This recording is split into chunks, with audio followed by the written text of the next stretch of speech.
Hello everyone, welcome back to the channel. तो आज के इस वीडियो में हम क्लास 12 के हिंदी के मॉडल पेपर के कंप्लीट 100 ऑब्जेक्टिव टाइप क्वेश्चंस के सॉल्यूशन को इस वीडियो में देखने वाले हैं। और इसके पहले हमने इस हिंदी के कंप्लीट सब्जेक्टिव क्वेश्चंस के सॉल्यूशन की वीडियो को ऑलरेडी अपलोड कर दिया है, तो आप हमारे चैनल की वीडियो सेक्शन में जाकर उन सारी वीडियोज़ को देख सकते हो। तो बिना टाइम वेस्ट किए स्टार्ट करते हैं हम इस हिंदी सब्जेक्ट के कंप्लीट 100 ऑब्जेक्टिव टाइप क्वेश्चंस के सॉल्यूशन को। तो हमारा पहला क्वेश्चन है, नारी और नर एक ही द्रव की ढली दो प्रतिमाएं हैं, किस प्रतिपाद की उक्ति है। तो बताओगा आपको, मैंने क्रैश कोर्स में आपको इस चैप्टर को पढ़ाया था। ये जो उक्ति है, ये जो लाइन है, ये लिया गया है अर्धनारीश्वर के चैप्टर से, जो कि हमने गद्य खंड में पढ़ा था। तो क्वेश्चन नंबर फर्स्ट का आंसर हो जाएगा ऑप्शन नंबर डी। फिर सेकंड नंबर क्वेश्चन है, जे कृष्णमूर्ति की रचना कैसी है। तो जे कृष्णमूर्ति की रचना शिक्षा शास्त्र की थी। तो क्वेश्चन नंबर सेकंड का आंसर हो जाएगा ऑप्शन नंबर सी। अब थर्ड नंबर क्वेश्चन है, जूठन क्या है। तो जूठन एक आत्मकथा थी, इसे हमने पढ़ा था। तो क्वेश्चन नंबर थर्ड का आंसर हो जाएगा ऑप्शन नंबर ए। अब फोर्थ नंबर क्वेश्चन है, ईद का चांद होना मुहावरे का अर्थ क्या होगा। तो ईद का चांद होना एक मुहावरा है और इसका अर्थ होता है बहुत दिनों पर दिखना, बहुत दिनों बाद दिखना। तो क्वेश्चन नंबर 4 का आंसर हो जाएगा ऑप्शन नंबर ए। ठीक है।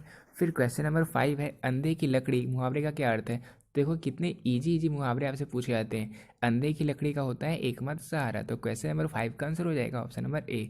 अब 6 नंबर क्वेश्चन है, अधजल गगरी छलकत जाए लोकोक्ति का अर्थ क्या होगा। तो अधजल गगरी छलकत जाए का अर्थ होता है आवश्यकता से अधिक प्रदर्शित करना। ठीक है। तो क्वेश्चन नंबर 6 का आंसर हो जाएगा ऑप्शन नंबर ए। अब 7 नंबर क्वेश्चन है, नाच न जाने आंगन टेढ़ा लोकोक्ति का क्या अर्थ है। तो ये सारे बहुत ही ज़्यादा इजी क्वेश्चन है। इसका क्या आंसर होगा, इसका आंसर हो जाएगा कि नाच न जाने आंगन टेढ़ा का अर्थ होता है बहाना मारना, बहाना करना। क्वेश्चन नंबर 7 का आंसर हो जाएगा ऑप्शन नंबर ए। अब 8 नंबर क्वेश्चन है, तीन तेरह होना मुहावरे का क्या अर्थ होता है। तो तीन तेरह होने का अर्थ होता है तितर बितर हो जाना। ठीक है। तो 8 नंबर क्वेश्चन का आंसर हो जाएगा ऑप्शन नंबर ए, यानी कि तीन तेरह होना का अर्थ होता है तितर बितर हो जाना। फिर 9 नंबर क्वेश्चन है, हीरा शब्द कौन संज्ञा है। तो देखो संज्ञा कितने टाइप के होते हैं और किस टाइप का कौन सा एग्जाम्पल हो गया। जैसे हीरा शब्द कौन संज्ञा है, तो ये सारे क्वेश्चन एग्जाम में पूछे जाते हैं। तो इसका क्या आंसर हो जाएगा, हीरा जो है वो है द्रव्यवाचक संज्ञा। तो 9 नंबर क्वेश्चन का आंसर हो जाएगा ऑप्शन नंबर ए। अब 10 नंबर क्वेश्चन है, बुढ़ापा शब्द कौन संज्ञा है। तो बुढ़ापा, ये सारी चीज़ें क्या है, ये सारी है भाव, यानी कि 10 नंबर क्वेश्चन का आंसर हो जाएगा कि बुढ़ापा एक भाववाचक संज्ञा है। अब 11 नंबर क्वेश्चन है, काशी शब्द कौन संज्ञा है। तो देखो काशी ये एक व्यक्तिगत वाचक संज्ञा होगा। ठीक है। तो इसका आंसर क्या हो जाएगा, 11 नंबर क्वेश्चन का आंसर हो जाएगा ऑप्शन नंबर डी। और देखो मैंने समाज की वीडियो अपलोड कर दी है, संज्ञा की वीडियो मैं कुछ दिनों में अपलोड कर दूंगा अगर आपको चाहिए तो। अगर आपको चाहिए, अगर आपको इसमें प्रॉब्लम हो रहा है, हालांकि ये सारे बहुत ही बेसिक है, फिर भी अगर आपको प्रॉब्लम हो रहा है इन सब चीज़ों में तो आप लोग कमेंट करना। तो संज्ञा की एक बहुत ही छोटी वीडियो में अपलोड कर दूंगा, जहाँ से आपकी क्वेश्चंस एग्जाम में पूछे जाते हैं वो सारी चीज़ें क्लियर हो जाएगी, आप आसानी से सॉल्व कर दोगे। फिर 12 नंबर क्वेश्चन है, सभा शब्द कौन संज्ञा है। तो सभा शब्द समूहवाचक संज्ञा है। ठीक है। सभा एक समूह को प्रदर्शित करता है। तो 12 नंबर क्वेश्चन का आंसर हो जाएगा ऑप्शन नंबर सी। अब 13 नंबर क्वेश्चन है, मनुष्य शब्द कौन संज्ञा है। तो मनुष्य एक जाति है, मनुष्य का आंसर हो जाएगा, ये होगा ऑप्शन नंबर सी, यानी कि मनुष्य जातिवाचक संज्ञा है। अब 14 नंबर क्वेश्चन है, सजावट कौन संज्ञा है। तो सजावट, बुढ़ापा, ये सारे भाव होते हैं। तो क्वेश्चन नंबर 14 का आंसर हो जाएगा ऑप्शन नंबर ए, यानी कि सजावट एक भाववाचक संज्ञा है। फिर 15 नंबर क्वेश्चन है, शब्द का पर्यायवाची क्या होगा। तो देखो शब्द का पर्यायवाची निनाद, ध्वनि, नाद तीनों होगा, क्योंकि यहाँ पे ऑप्शन नंबर डी में इनमें से सभी दिया हुआ है। ठीक है। तो इसलिए हमें इसका आंसर करना पड़ेगा ऑप्शन नंबर डी, यानी कि शब्द का पर्यायवाची निनाद, ध्वनि और नाद तीनों होगा। तो 15 नंबर क्वेश्चन का आंसर हो गया ऑप्शन नंबर डी। अब क्वेश्चन नंबर 16 है, गंगा शब्द का पर्यायवाची क्या होगा। तो ये तो बहुत ही ज़्यादा इजी क्वेश्चन है। गंगा का पर्यायवाची होता है मंदाकिनी, यानी कि 16 नंबर क्वेश्चन का आंसर हो जाएगा ऑप्शन नंबर ए। अब 17 नंबर क्वेश्चन है, सुंदर का पर्यायवाची क्या होगा। तो सुंदर का पर्यायवाची होता है ललित, जबकि कुरूप, ये सारे इसके अपोजिट होते हैं, ये सारे इसके विलोम होते हैं। तो 17 नंबर क्वेश्चन का आंसर हो जाएगा ऑप्शन नंबर ए। अब 18 नंबर क्वेश्चन है, राजा शब्द का पर्यायवाची क्या होगा। तो नृप, नृपति, भूप, ये तीनों जो है, ये तीनों है राजा के पर्यायवाची। ठीक है। तो 18 नंबर क्वेश्चन का आंसर हो जाएगा ऑप्शन नंबर डी। अब क्वेश्चन नंबर 19 है, पै शब्द का पर्यायवाची क्या होगा। तो पै शब्द का पर्यायवाची दूध होता है। तो क्वेश्चन नंबर 90 का आंसर हो जाएगा ऑप्शन नंबर बी, यानी कि पै का पर्यायवाची दूध है। फिर 20 नंबर क्वेश्चन है, सूर्य शब्द का पर्यायवाची क्या होगा।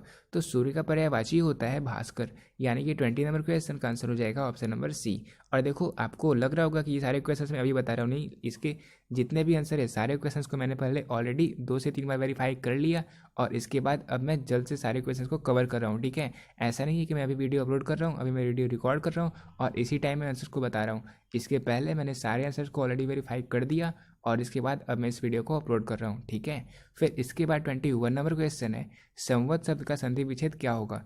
तो संवत, इसका संधि विच्छेद क्या होगा, इसका संधि विच्छेद होगा ऑप्शन नंबर बी, यानी कि सम हलन प्लस वत। सम हलन प्लस वत करते हैं तो हमारा निकल कर आता है संवत, यानी कि 21 नंबर क्वेश्चन का आंसर हो जाएगा ऑप्शन नंबर बी। अब 22 नंबर क्वेश्चन है, सदाचार शब्द का संधि विच्छेद क्या होगा। तो सदाचार यानी कि इसका क्या होगा संधि विच्छेद, इसका संधि विच्छेद होगा सत प्लस आचार, दैट इज इस क्वेश्चन का आंसर हो जाएगा ऑप्शन नंबर सी। फिर 23 नंबर क्वेश्चन है, नायक शब्द का संधि विच्छेद क्या होगा। तो नायक का जब हम संधि विच्छेद करते हैं तो वो होता है नय प्लस अक, नय अक नायक, ठीक है। यानी कि 23 नंबर क्वेश्चन का आंसर हो जाएगा ऑप्शन नंबर ए, ठीक है। फिर 24 नंबर क्वेश्चन है, उद्गम शब्द का संधि विच्छेद क्या होगा। तो उद्गम, इसको जब हम करते हैं इसका संधि विच्छेद तो वो होता है उत प्लस गम, यानी कि 24 नंबर क्वेश्चन का आंसर हो जाएगा ऑप्शन नंबर बी। फिर 25 नंबर क्वेश्चन है, परीक्षा शब्द का संधि विच्छेद क्या है। तो परीक्षा का संधि विच्छेद होता है परि प्लस इच्छा, दीर्घई इच्छा। तो 25 नंबर क्वेश्चन का आंसर हो जाएगा ऑप्शन नंबर डी। अब 26 नंबर क्वेश्चन है, हताहत शब्द का संधि विच्छेद क्या है। तो हताहत, इसका जब हम संधि विच्छेद करते हैं तो वो होता है हत प्लस आहत। तो इस तरह से 26 नंबर क्वेश्चन का आंसर हो जाएगा ऑप्शन नंबर बी। अब 27 नंबर क्वेश्चन है, सभा शब्द क्या है। तो सभा जो है वो होता है स्त्रीलिंग, यानी कि 27 नंबर क्वेश्चन का आंसर हो जाएगा ऑप्शन नंबर बी, यानी कि स्त्रीलिंग। फिर 28 नंबर क्वेश्चन है, आत्मा शब्द क्या है। तो आत्मा भी स्त्रीलिंग होता है, ठीक है। तो 28 नंबर क्वेश्चन का आंसर हो जाएगा ऑप्शन नंबर ए, यानी कि आत्मा स्त्रीलिंग है। फिर 29 नंबर क्वेश्चन है, जी शब्द क्या है। तो जी होता है पुल्लिंग, यानी कि 29 नंबर क्वेश्चन का आंसर हो जाएगा ऑप्शन नंबर ए। अब 30 नंबर क्वेश्चन है, आयु शब्द क्या है। तो आयु, ये तो आप बहुत ही एग्जाम्पल से भी समझ सकते हो, आयु जो है वो है स्त्रीलिंग, क्योंकि तुम्हारी आयु बढ़ रही है। तो 30 नंबर क्वेश्चन का आंसर हो जाएगा ऑप्शन नंबर बी। अब 31 नंबर क्वेश्चन है, परीक्षा शब्द क्या है। तो परीक्षा जो है वो नज़दीक आ चुकी है, यानी कि 31 नंबर क्वेश्चन का आंसर हो जाएगा ऑप्शन नंबर बी। अब 32 नंबर क्वेश्चन है, महिमा शब्द क्या है। तो महिमा, ये स्त्रीलिंग है पुल्लिंग है, आप आराम से समझ सकते हो। महिमा जो है वो है स्त्रीलिंग, यानी कि 32 नंबर क्वेश्चन का आंसर हो जाएगा ऑप्शन नंबर बी।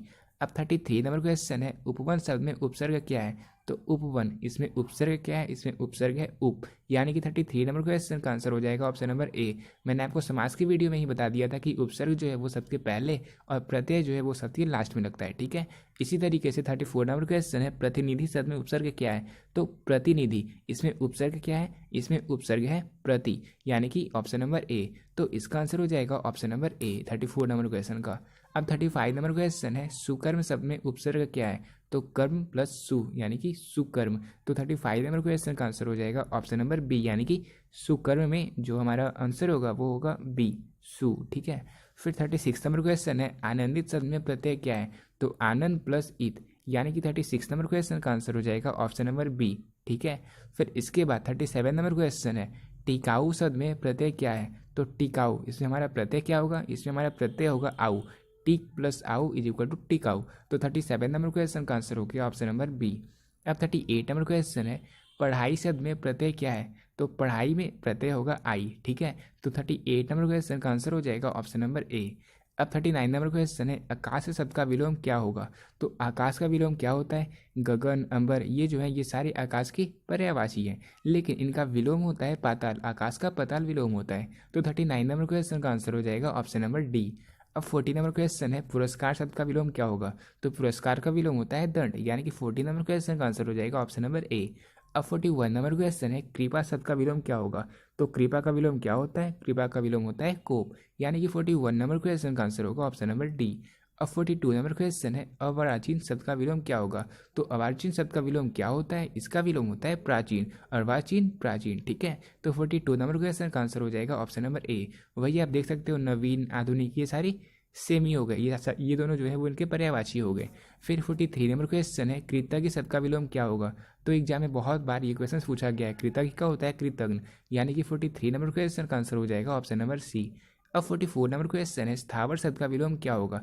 तो स्थावर का विलोम होता है जंगम, ठीक है। ये सारे बहुत ही ईजी है, ये सारे आप बहुत बार पढ़ चुके होंगे। अगर आपने नहीं पढ़ा तो आप लोग कमेंट करना, तो मैं उस केस में विलोम शब्द की भी वीडियो अपलोड कर दूंगा। तो इसका आंसर क्या होगा, इसका आंसर हो जाएगा option number B, question number 44 का। फिर 45 नंबर क्वेश्चन है, धनहीन शब्द कौन समास है। तो देखो समास मैंने आपको ऑलरेडी पढ़ा दिया, और ये सारे कितने ईजी क्वेश्चन है, आप खुद से सॉल्व करने की कोशिश करना। धनहीन। अगर आप इसका समास का विग्रह करोगे तो ये होगा धन से हीन। यहाँ पे से आ रहा है यानी कि यहाँ पे कारक की विभक्ति आ रही है। तो इसका क्या आंसर होगा? इसका आंसर हो जाएगा ऑप्शन नंबर बी, यानी कि 45 नंबर क्वेश्चन का आंसर हो जाएगा ऑप्शन नंबर बी। अब 46 नंबर क्वेश्चन है, त्रिदेव शब्द कौन समास है? तो त्रि यानी कि तीन, तो पहला अक्षर जो आपको दिख रहा है त्रि, इसका मतलब हो गया तीन, यानी कि यहाँ पे डिजिट शो कर रहा है। तो 46 नंबर क्वेश्चन का क्या आंसर होगा? इसका आंसर आप बिल्कुल सही सोचे, इसका आंसर हो जाएगा ऑप्शन नंबर बी।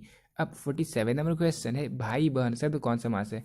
तो आप देख सकते हो यहाँ पे एक शब्द की पुनरावृत्ति नहीं हुई है, लेकिन ये जो दोनों शब्द हैं यहाँ पे आप देख सकते हो स्त्रीलिंग से पुल्लिंग में कन्वर्ट हुआ या विलोम शब्द है। तो 47 नंबर क्वेश्चन का क्या आंसर हो जाएगा? इसका आंसर हो जाएगा ऑप्शन नंबर बी, यानी कि ये द्वंद्व समास का एग्जाम्पल है। फिर 48 नंबर क्वेश्चन है, स्वर्ग प्राप्त शब्द कौन समास है?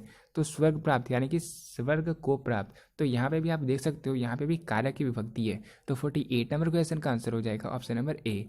अब 49 नंबर क्वेश्चन है, पीताम्बर शब्द कौन समास है? तो पीताम्बर मैंने आपको बताया था एग्जाम्पल में, बहुव्रीहि समास के एग्जाम्पल में, पीताम्बर यानी कि पीला है अंबर जिसका अर्थात, तो ये हो जाएगा बहुव्रीहि। 49 नंबर क्वेश्चन का आंसर हो जाएगा ऑप्शन नंबर बी। अब 50 नंबर क्वेश्चन है, आजीवन शब्द कौन समास है? तो मैंने आपको बताया था कि जिसमें सबसे स्टार्ट में उपसर्ग लगाओ तो वो होता है अव्ययी भाव समास। तो 50 नंबर क्वेश्चन का आंसर हो जाएगा ऑप्शन नंबर सी। तो देख सकते हो समास के जितने भी क्वेश्चन थे सारे क्वेश्चन को आप लोग किसने इजीली से सॉल्व कर लिया। तो नीचे कमेंट सेक्शन में आप लोग खुद से कमेंट करना कि हमारी समास की वीडियो कितनी ज़्यादा आपके लिए हेल्पफुल साबित हुई है, ठीक है, ताकि मुझे ये पता चले कि कितने बच्चे हमारे इस वीडियो को स्टार्ट से एंड तक देखते हैं और कितने बच्चों ने स्टार्टिंग से हमारी सारी वीडियोज़ को देखा है। फिर अब नेक्स्ट क्वेश्चन है, अपमान शब्द का विशेषण क्या होगा? तो अपमान का विशेषण होता है अपमानित, यानी कि 51 नंबर क्वेश्चन का आंसर हो जाएगा ऑप्शन नंबर बी। अब 52 नंबर क्वेश्चन है, रोमांच शब्द का विशेषण क्या होगा? तो रोमांच का विशेषण होता है रोमांचित, यानी कि क्वेश्चन नंबर 52 का आंसर हो जाएगा ऑप्शन नंबर ए। तो अब नेक्स्ट क्वेश्चन है, भूगोल शब्द का विशेषण क्या होगा? तो भूगोल का विशेषण होता है भौगोलिक, यानी कि 53 नंबर क्वेश्चन का आंसर हो जाएगा ऑप्शन नंबर बी। अब क्वेश्चन नंबर 54 है, शिव शब्द का विशेषण क्या होगा? तो शिव का विशेषण शैव होता है, यानी कि 54 नंबर क्वेश्चन का आंसर हो जाएगा ऑप्शन नंबर ए। अब 55 नंबर क्वेश्चन है, सप्ताह शब्द का विशेषण क्या होगा? तो सप्ताह का विशेषण होता है साप्ताहिक, यानी कि ऑप्शन नंबर सी आंसर हो जाएगा। 56 नंबर क्वेश्चन है, संपादक शब्द का विशेषण क्या होगा? तो संपादक का विशेषण होता है संपादकीय, यानी कि 56 नंबर क्वेश्चन का आंसर हो जाएगा ऑप्शन नंबर ए। और 57 नंबर क्वेश्चन है, सर्वनाम के कितने भेद होते हैं? देखो कितने इजी क्वेश्चन आपसे एग्जाम में पूछे जा रहे हैं। सर्वनाम के होते हैं टोटल 6 भेद, यानी कि 57 नंबर क्वेश्चन का आंसर हो जाएगा ऑप्शन नंबर सी। फिर 58 नंबर क्वेश्चन है, वर्तमान काल के कितने भेद होते हैं? तो वर्तमान काल के 3 भेद होते हैं, यानी कि 58 नंबर क्वेश्चन का आंसर हो जाएगा ऑप्शन नंबर सी। अब 59 नंबर क्वेश्चन है, प का उच्चारण स्थान क्या है? तो प यानी कि इसका उच्चारण स्थान कहाँ है? इसका उच्चारण स्थान है ओष्ठ, आप खुद से बोलकर देख सकते हो। तो 59 नंबर क्वेश्चन का आंसर हो जाएगा ऑप्शन नंबर बी। अब क्वेश्चन नंबर 60 है, न का उच्चारण स्थान क्या है? तो न का उच्चारण स्थान है मूर्धा, यानी कि 60 नंबर क्वेश्चन का आंसर हो जाएगा ऑप्शन नंबर ए। फिर 61 नंबर क्वेश्चन है, आर्ट ऑफ कन्वर्सेशन कहाँ के लोगों में सबसे अधिक प्रचलित है? तो याद करो मैंने गद्यखंड के चैप्टर में आपको पढ़ाया था, ये सारे क्वेश्चन मैंने आपको करवाए थे टेक्स्ट बुक के क्वेश्चंस। तो आर्ट ऑफ कन्वर्सेशन कहाँ के लोगों में सबसे अधिक प्रचलित है? आप देख सकते हो डायरेक्टली क्वेश्चन पूछे जाते हैं एग्जाम में। तो 61 नंबर क्वेश्चन का आंसर हो जाएगा ऑप्शन नंबर बी। फिर 62 नंबर क्वेश्चन है, गांव का घर शीर्षक कविता के कवि कौन है? तो इनके कवि कौन है? इनके कवि है ज्ञानेंद्रपति जी, यानी कि 62 नंबर क्वेश्चन का आंसर हो जाएगा ऑप्शन नंबर ए। अब 63 नंबर क्वेश्चन है, 100 अजान एक सुजान शीर्षक उपन्यास के लेखक कौन है? तो ये सारी चीज़ें मैंने आपको ऑलरेडी बता रखी है। 63 नंबर क्वेश्चन का आंसर हो जाएगा 100 अजान एक सुजान शीर्षक उपन्यास के लेखक बालकृष्ण भट्ट जी हैं, ये मैंने आपको फर्स्ट चैप्टर में ही बताया था। फिर 64 नंबर क्वेश्चन है, बोलने से मनुष्य के रूप का साक्षात्कार होता है, ये किसने कहा था? तो ये सारी चीज़ें किसने कही थी, ये मैंने आपको ऑब्जेक्टिव भी करवाया था। तो इसका आंसर हो जाएगा ऑप्शन नंबर ए, यानी कि ये बातें कही थी बेन जॉनसन ने। फिर अब 65 नंबर क्वेश्चन है, बिस्नी कौन है? तो बिस्नी माना की माँ थी। अब बिस्नी जो है वो माना की माँ थी। बिस्नी की बेटी का नाम क्या था? बिस्नी की बेटी का नाम था मुन्नी, जो कि मानक की बहन थी। इसके अलावा मानक कहाँ गया था? तो मानक गया था वर्मा। किस लिए गया था? युद्ध लड़ने के लिए, सेकेंड वर्ल्ड वार का युद्ध लड़ने के लिए, ठीक है। तो ये सारी चीज़ें मैंने आपको बता रखा है ऑलरेडी, ऑब्जेक्टिव करवा रखा है। ये सारे क्वेश्चन आप लोग इजीली सॉल्व कर दोगे। 65 नंबर क्वेश्चन का आंसर हो जाएगा option number D. 66 number question है, लेखक शब्द का स्त्रीलिंग रूप क्या होता है? तो लेखक, इसका स्त्रीलिंग क्या होता है? इसका स्त्रीलिंग होता है लेखिका, यानी कि 66 नंबर क्वेश्चन का आंसर हो जाएगा ऑप्शन नंबर बी, ख हर सही होता है, ठीक है। फिर अब 67 नंबर क्वेश्चन है, अभिनेता शब्द का स्त्रीलिंग रूप क्या है? तो अभिनेता का होता है अभिनेत्री, यानी कि 67 नंबर क्वेश्चन का आंसर हो जाएगा ऑप्शन नंबर बी। अब 68 नंबर क्वेश्चन है, पृथ्वी को धारण करने वाला के लिए एक शब्द क्या है? तो पृथ्वी को धारण करने वाला यानी कि महीधर। तो क्वेश्चन नंबर 68 का आंसर हो जाएगा ऑप्शन नंबर डी। आप देख सकते हो बाकी के सारे ऑप्शंस कितने फनी हैं। आकाशपिंड, भूकंप, पार्थिक, ये तीनों कभी पृथ्वी को धारण करने वाला हो ही नहीं सकता। ठीक है, 68 नंबर क्वेश्चन का आंसर हो जाएगा ऑप्शन नंबर डी यानी कि महीधर। और पृथ्वी का आपका पर्यायवाची भी आपने देखा होगा, तो आप सारी चीज़ें आसानी से खुद से आंसर कर सकते हो ये सारी चीज़ें। फिर आप 69 नंबर क्वेश्चन है, मृग जैसे नेत्रों वाली के लिए एक शब्द क्या है? तो मृग जैसी नेत्रों वाली यानी कि मृग नयनी। तो 69 नंबर क्वेश्चन का आंसर हो जाएगा ऑप्शन नंबर बी। अब 70 नंबर क्वेश्चन है, अज्ञेय का पूरा नाम क्या है? तो ये सारे क्वेश्चन मैंने क्रैश कोर्स में ऑलरेडी कंप्लीट करवा दिया है, लेकिन फिर भी मैं आपको आंसर बता देता हूँ क्योंकि मुझे सारा आंसर आपको बताना है अभी के अभी। तो 70 नंबर क्वेश्चन का आंसर हो जाएगा ऑप्शन नंबर डी यानी कि अज्ञेय जी का पूरा नाम सच्चिदानंद हीरानंद वात्स्यानंद अज्ञेय है। ठीक है, तो 70 नंबर क्वेश्चन का आंसर हो जाएगा ऑप्शन नंबर डी। अब 71 नंबर क्वेश्चन है, मुक्तिबोध का पूरा नाम क्या है? तो मुक्तिबोध का पूरा नाम है गजानन माधव मुक्तिबोध यानी कि 71 नंबर क्वेश्चन का आंसर हो जाएगा ऑप्शन नंबर बी। इतने से बहुत सारे ऐसे क्वेश्चन हैं जो ऑलरेडी प्रीवियस ईयर पेपर में पूछे जा चुके हैं, जो मैंने आपको कवर करवा दिया है। ठीक है, तो आप देख सकते हो, अगर आप मैंने जो वीडियो अपलोड किया था 2021 के क्वेश्चन पेपर का कंप्लीट सॉल्यूशन, उन वीडियोज़ को आप खुद से देख लो और आप खुद से देख लो कि कितने सारे क्वेश्चन आपके रिपीट हो रहे हैं। ठीक है, फिर अब नेक्स्ट क्वेश्चन है, जिसका जन्म बाद में हुआ। तो जिसका जन्म बाद में हुआ उसको कहते हैं अनुज, और जिसका जन्म पहले हुआ उसको कहते हैं अग्रज। तो 72 नंबर क्वेश्चन का आंसर हो जाएगा ऑप्शन नंबर सी। अब 73 नंबर क्वेश्चन है, निम्न में शुद्ध शब्द कौन है? तो यहाँ पे जितने सारे वर्ड्स दिए हुए हैं इनमें जो शुद्ध शब्द है वो है स्वर्ग यानी कि 73 नंबर क्वेश्चन का आंसर हो जाएगा ऑप्शन नंबर बी। फिर अब 74 नंबर क्वेश्चन है, निम्न में शुद्ध शब्द कौन है? तो वाल्मीकि का जो सबसे सही शुद्ध शब्द है वो है ऑप्शन नंबर सी में, यानी कि 74 नंबर क्वेश्चन का आंसर हो जाएगा ऑप्शन नंबर सी। ब नहीं बल्कि व होता है वाल्मीकि। ठीक है, फिर अब 75 नंबर क्वेश्चन है, जिससे किसी बात के ना होने का बोध हो उसे क्या कहते हैं? तो जिससे किसी बात के ना होने का बोध हो उसे हम क्या कहते हैं? उसे हम कहते हैं निषेधवाचक। तो 75 नंबर क्वेश्चन का आंसर हो जाएगा ऑप्शन नंबर ए। अब 76 नंबर क्वेश्चन है, निम्न में शुद्ध शब्द कौन है? तो प्रधानाचार्य। इसका जो शुद्ध शब्द है वो किस ऑप्शन में है? वो है ऑप्शन नंबर ए में, तो इसका आंसर हो जाएगा ऑप्शन नंबर ए। फिर अब 77 नंबर क्वेश्चन है, निम्न में से शुद्ध शब्द कौन है? तो प्रियदर्शनी, प्रियदर्शी। यहाँ पे जो आपका शुद्ध शब्द है वो किस ऑप्शन में दिया हुआ है? वो दिया हुआ है ऑप्शन नंबर डी में, यानी कि इसका आंसर हो जाएगा 77 नंबर क्वेश्चन का आंसर हो जाएगा ऑप्शन नंबर डी। फिर 78 नंबर क्वेश्चन है, निम्न में शुद्ध शब्द कौन है? तो विकल्प यहाँ पे दिया हुआ है, यहाँ पे आपको 4 विकल्प मिले हैं, इनमें से जो शुद्ध शब्द है वो है सबसे पहले यानी कि प्रथम विकल्प में। तो क्वेश्चन नंबर 78 का आंसर हो जाएगा ऑप्शन नंबर ए। अब 79 नंबर क्वेश्चन है, किसी काम में दखल देना क्या कहलाता है? तो हस्तक्षेप करना कहलाता है किसी काम में दखल देना। तो 79 नंबर क्वेश्चन का आंसर हो जाएगा ऑप्शन नंबर ए। अब 80 नंबर क्वेश्चन है, जानने की इच्छा रखने वाला क्या कहलाता है? तो जानने की इच्छा रखने वाले को हम जिज्ञासु कहते हैं। तो 80 नंबर क्वेश्चन का आंसर हो जाएगा ऑप्शन नंबर बी। अब 81 नंबर क्वेश्चन है, वन में चढ़ने वाला क्या कहलाता है? तो वन में चढ़ने वाले को हम कहते हैं वनचर, यानी कि 81 नंबर क्वेश्चन का आंसर हो जाएगा ऑप्शन नंबर सी। अब 82 नंबर क्वेश्चन है, गुण दोष विवेचक क्या कहलाता है? तो जो गुण दोष की विवेचना करता है वो कहलाता है आलोचक, यानी कि 82 नंबर क्वेश्चन का आंसर हो जाएगा ऑप्शन नंबर बी। फिर अब 83 नंबर क्वेश्चन है, अज्ञेय जी का जन्म कब हुआ था? तो अज्ञेय जी का जन्म हुआ था 7 मार्च 1911 में, यानी कि 83 नंबर क्वेश्चन का आंसर हो जाएगा ऑप्शन नंबर ए। फिर अब 84 नंबर क्वेश्चन है, नामवर सिंह का जन्म कब हुआ था? तो नामवर सिंह का जन्म कब हुआ था? इनका जन्म हुआ था 28 जुलाई 1927 में, यानी कि 84 नंबर क्वेश्चन का आंसर हो जाएगा ऑप्शन नंबर ए। ठीक है, फिर अब 85 नंबर क्वेश्चन है, निम्न में से प्रेम के पीर के कवि कौन है? निम्न में से प्रेम के पीर के कवि कौन है? तो इनमें से कौन है प्रेम के पीर के कवि? तो ये हैं जायसी जी। तो 85 नंबर क्वेश्चन का आंसर हो जाएगा ऑप्शन नंबर सी। अब 86 नंबर क्वेश्चन है, निम्न में से कौन राष्ट्रकवि हैं? तो आप देख सकते हो दिनकर जी राष्ट्रकवि कहलाते हैं। तो 86 नंबर क्वेश्चन का आंसर हो जाएगा ऑप्शन नंबर सी। अब 87 नंबर क्वेश्चन है, आचार्य रामचंद्र शुक्ल की नज़र में बालकृष्ण भट्ट क्या थे? तो आचार्य रामचंद्र शुक्ल की नज़र में जो बालकृष्ण भट्ट जी थे वो साहित्य के एडिशन थे। तो 87 नंबर क्वेश्चन का आंसर हो जाएगा ऑप्शन नंबर ए। अब 88 नंबर क्वेश्चन है, निम्न में से लोकनायक शब्द किन के लिए प्रयोग किया जाता है? तो निम्न में से लोकनायक जो शब्द है ये हम किन के लिए प्रयोग करते हैं? ये हम प्रयोग करते हैं जयप्रकाश नारायण जी के लिए, और इनके चैप्टर को हमने पढ़ा भी था। का आंसर हो जाएगा ऑप्शन नंबर बी। अब 89 नंबर क्वेश्चन है, निम्न में से ब्रजराज कुंवर कौन है? तो निम्न में से ब्रजराज कुंवर, आपको 4 ऑप्शंस मिले, आपको बताना है कौन है। तो इसका क्या आंसर होगा? इसका आंसर हो जाएगा कृष्ण, यानी कि कृष्ण को ब्रजराज कुंवर कहा जाता है। फिर 90 नंबर क्वेश्चन है, सूरसागर के रचनाकार कौन है? बहुत ही इजी क्वेश्चन है, इसका आंसर हो जाएगा सूरदास, यानी कि सूरसागर के रचनाकार सूरदास जी हैं। फिर 91 नंबर क्वेश्चन है, कड़बक में कौन बात पाई जाती है? तो कड़बक में प्रेम की महिमा पाई गई है। तो 91 नंबर क्वेश्चन का आंसर हो जाएगा ऑप्शन नंबर ए। फिर अब 92 नंबर क्वेश्चन है, नामवर सिंह के गुरु कौन थे? तो नामवर सिंह के गुरु हजारी प्रसाद द्विवेदी जी थे, ये मैंने आपको ऑलरेडी पढ़ा दिया था। तो 92 नंबर क्वेश्चन का आंसर हो जाएगा ऑप्शन नंबर ए।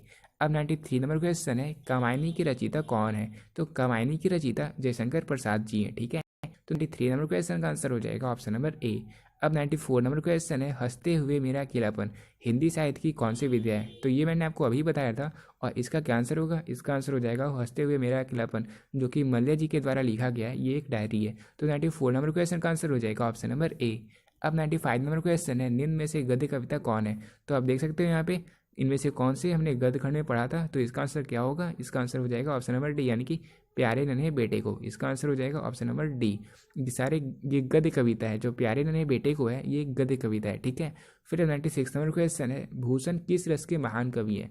तो भूषण जी जो हैं वो हमारे वीर रस के महान कवि हैं, यानी कि 96 नंबर क्वेश्चन का आंसर हो जाएगा ऑप्शन नंबर सी। अब 97 नंबर क्वेश्चन है, ओ सतानीरा निबंध किस नदी को आधार बनाकर लिखा गया है? तो ये मैंने आपको बता दिया था, ओ सतानीरा कहकर इन्होंने गंडक नदी को संबोधित किया था। तो 97 नंबर क्वेश्चन का आंसर हो जाएगा ऑप्शन नंबर डी। अब 98 नंबर क्वेश्चन है, जायसी किस कालखंड के कवि हैं? तो जायसी जी किस कालखंड के कवि हैं? तो ये हैं भक्ति कालखंड के कवि। तो इसका आंसर हो जाएगा ऑप्शन नंबर बी, ठीक है। जायसी जो है वो भक्ति काल खंड के कवि है। फिर 99 नंबर क्वेश्चन है, संत तुलसीदास कैसे कवि है? तो संत तुलसीदास समन्वयवादी कवि है, यानी कि 99 नंबर क्वेश्चन का आंसर हो जाएगा ऑप्शन नंबर ए। तो अब हमारा मॉडल पेपर का फाइनल क्वेश्चन पेपर है, फाइनल क्वेश्चन है, और ये है किस कहानी का शीर्षक गैंग्रीन था? तो किस कहानी का शीर्षक गैंग्रीन था? ये था रोज का। तो 100 नंबर क्वेश्चन का आंसर हो जाएगा ऑप्शन नंबर बी, ठीक है। तो देखो अब हमने हिंदी के कंप्लीट 100 ऑब्जेक्टिव टाइप क्वेश्चंस को डायरेक्टली उसके सॉल्यूशन के साथ देख लिया। तो अब इसके बाद आपको पता ही है कि हमने इसके पहले इसके कंप्लीट सब्जेक्टिव क्वेश्चंस के सॉल्यूशन की वीडियो को अपलोड कर दिया था। तो अब आपको नेक्स्ट कौन सी वीडियो चाहिए होगी वो आप नीचे कमेंट सेक्शन में कमेंट करना, हम जितनी जल्द हो सके उसे अपलोड करने की कोशिश करेंगे, ठीक है। इसके अलावा आप ये देख ही सकते हो कि कितने सारे क्वेश्चंस हमारे क्रैश कोर्स से पूछे जा रहे हैं। तो आप उस क्रैश कोर्स को स्टार्ट से एंड तक जरूर से जरूर देख लेना, तब आप हिंदी के एग्जाम में 100 out of 100 marks easily solve कर दोगे। बिकॉज आप जितने भी देख सकते हो समाज के जो क्वेश्चंस थे, चाहे जो चैप्टर के क्वेश्चंस थे जो मैंने आपको कवर करवा दिया है, उनसे जितने क्वेश्चंस पूछे जा रहे हैं आप सारे क्वेश्चन को सॉल्व कर पा रहे हो। इसके अलावा हमने सब्जेक्टिव की वीडियो में आपको दिखा दिया था कि कितने सारे क्वेश्चंस आपसे पूछे जा रहे हैं, और उन सारे क्वेश्चंस को हमने ऑलरेडी कवर किया है अपने क्रैश कोर्स की वीडियो में। तो इसलिए आप उन सारी वीडियोज़ को देख लेना, वहाँ पे मैंने हर एक वीडियो में एक चैप्टर के complete objective question, subjective question और उसके साइंस को कवर किया था, जिससे आपके एग्जाम में डायरेक्टली क्वेश्चंस पूछे जाते हैं, ठीक है। तो उम्मीद करता हूँ आपको ये वीडियो अच्छी लगी होगी। यहाँ पे हमने बस आपको कंटेंट प्रोवाइड करने की कोशिश की, हमने एक भी टाइम एक भी मिनट आपका फालतू का वेस्ट नहीं किया। तो मिलते हैं अपनी नेक्स्ट वीडियो में, तब तक के लिए पिस्ता हो।